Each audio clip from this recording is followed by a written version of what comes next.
Així comença la història d'una xiqueta que va llançar el seu primer plor el 14 de gener de 1975. Eixa xiqueta és Irene Torres Espaillat i sa mare Virtudes.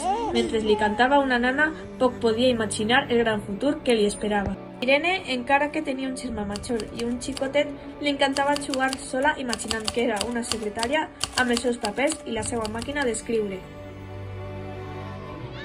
El temps va passar i va començar el Col·legi Santiago Apóstol. Després del col·legi va fer el batxillerat científic en el Col·legi Sant José Jesuïtes, destacant en les assignatures de física i matemàtiques. Amb 18 anys va començar la carrera de física especialitzant-se en la física atòmica, nuclear i de partícules, la qual cosa li va permetre fer la residència de radiofísica.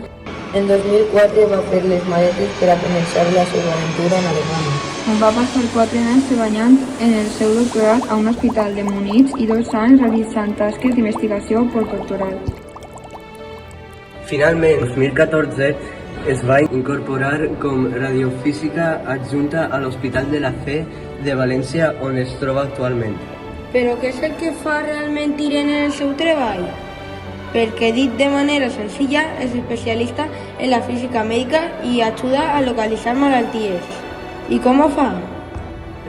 A través de la imatge diagnòstica i la medicina nuclear, per exemple, si a un pacient li subministrem un radiofàrmac específic, aquesta substància marcada radioactivament es distribuirà per tot el seu organisme, amb la intenció de que es focalitzi en les zones on existeix, per exemple, un tumor, i així, a través de la imatge PET, ens permetrà localitzar les zones afectades i per poder procedir a començar el tractament encertat. Al cap i a la fi, Irene és una professional que a través del seu esforç i dedicació ajuda a detectar malalties I posar solucions perquè aquestes desapareguen i sabem que la detecció precoç salva vides.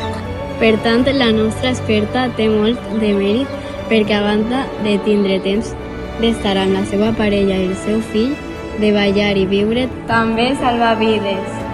Irene, el teu treball i dedicació ens ha servit d'inspiració.